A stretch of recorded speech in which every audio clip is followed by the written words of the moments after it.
Kick spent hundreds of millions of dollars trying to kill Twitch. They signed the biggest streamers in the world. They offered better payouts and they promised more freedom. And it should have worked, but it didn't. And I ask myself, what happened? Why did it not work? Did Kick fail? The biggest gamble ever.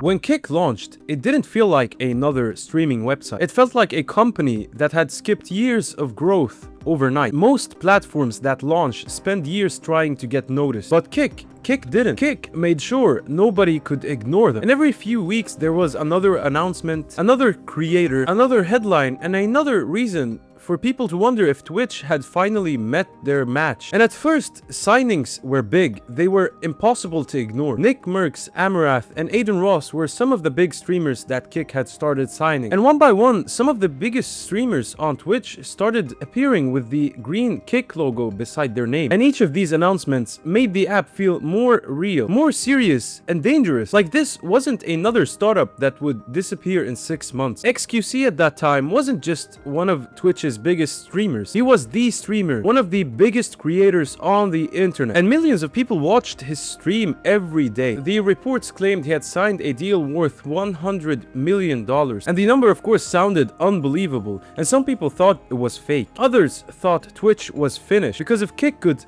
convince somebody like XQC to move from Twitch, who could they not convince? And suddenly every commentary channel was talking about Kick. Every streamer had opinions and every podcast asked the same question. Is Twitch finally in trouble? And honestly, it didn't seem like a crazy question to ask considering what was happening. Kick, they had money and they had momentum and they had some of the biggest creators in the world on their platform now. On paper, this strategy they were going with sounded impossible to fail. If your favorite streamer moved platforms, wouldn't you move too? It sounded simple. Sign the biggest creators, bring over audiences, and replace Twitch. Or at least that was the idea. But the issue that Kick never considered was that the platforms weren't built by the creators alone. And that part was something almost everybody overlooked.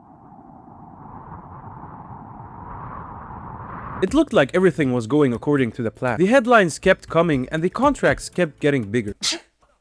And Kick was everywhere. You couldn't scroll on YouTube without seeing another video about it. You couldn't open X without another debate. Every podcast, live stream, and commentary channel. It felt like the entire internet was talking about one single thing, Kick. And that is exactly what the platform wanted. The more people talked about Kick, the bigger the platform became. And for a moment, it looked unstoppable. But while everybody was watching the headlines, almost nobody was watching the numbers. Because despite all the excitement on all the debates and all the opinions people were giving about how Twitch was falling, it wasn't collapsing. Twitch's biggest creators left. Yet millions of viewers still opened Twitch every day, not Kick. It didn't make much sense because if the creators moved, why wouldn't their audiences move with them? After all, people were watching the streamers, not the websites. Or that is what we assume. Think about the first time you opened Twitch. Did you know who you were going to watch exactly? Maybe, but probably not. Maybe your favorite streamer wasn't live at that time, so you clicked on someone else. The streamer you were watching decided to end his stream, but before doing that, he raided another channel, and on that channel, a speedrun caught your eye. An esport tournament had just started. Before you even realized it, you had spent your next 2 hours watching that streamer, and it was not because that person had sent you there. It was because there was always something happening on Twitch, and that is the part that Kick could never buy. It could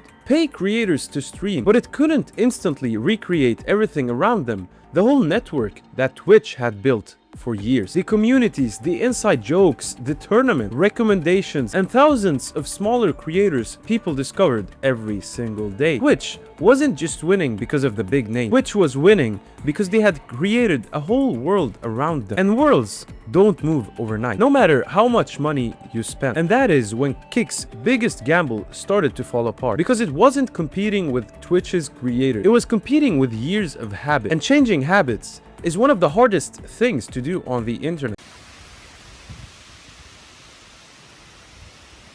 So if viewers weren't moving and Twitch was still on top, one question became impossible to ignore. If viewers weren't moving, why did Kick keep spending money? Another creator signed another massive contract, another headline that stopped people from scrolling. At some point, people stopped asking who was joining Kick. They started asking, How are they paying for all of this? But the answer was hiding in plain sight, because Kick wasn't built like a normal startup. Most companies launch with one simple goal: to make money, grow slowly, and hope to survive long enough to make profit. But Kick played a completely different game, because the platform was backed by the people behind Stake, one of the biggest online gambling companies in the world. And that fact changed everything, because Kick didn't need to make money right away. It already had something that most startups don't have: time. That meant that they could spend money that would usually bankrupt any other company. And that is exactly what they did. Millions of dollars, then tens of millions of dollars, then contracts so big people thought they were fake. Every signing became a headline, and every headline became free advertising. Think about it yourself. How many people do you think heard about Kick not from ads, but from a YouTube video, a tweet, a podcast? The platform wasn't just buying creators, it was buying attention. And attention spread faster than any commercial would have ever done. People argued about it, made videos about it, reacted to it. Even people who hated Kick and their ideas were helping it grow, because every conversation put the platform in front of millions of new people. For a while it worked perfectly. The platform grew and the headlines kept coming. The internet couldn't stop talking about it. The headlines stopped making front pages, and once excitement fades, there's only one thing left: the platform itself. And that is when Kick faced their biggest test, because getting people to visit your platform is easy, but getting them to come back is something completely different. Sooner or later, people stop caring about the big announcement. They start caring about what actually happens afterward. Kick had some of the biggest names. Outside those names, there wasn't always a reason for the viewer to stay. That is a problem. One creator brings in people to a platform, but the ecosystem is the thing that makes them stay. That is why replacing Twitch wasn't just as simple as offering bigger contracts.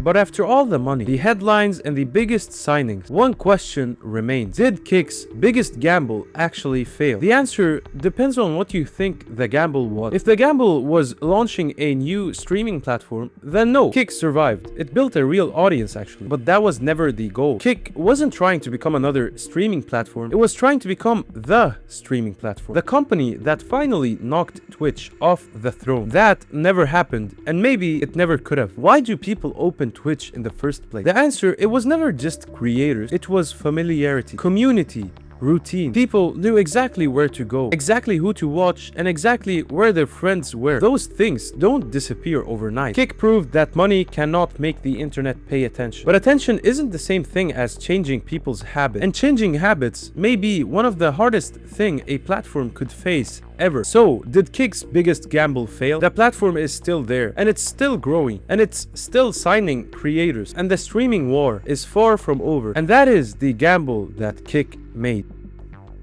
That is going to be it for today's video. Thank you so much for watching. Make sure to subscribe if you like this video. I see that a lot of people come through to my channel, but they don't subscribe, and I understand that not all of us will. I always try to improve something with my videos, and I always look for feedback in the comment section. So if you have something, please drop it in the comment sections.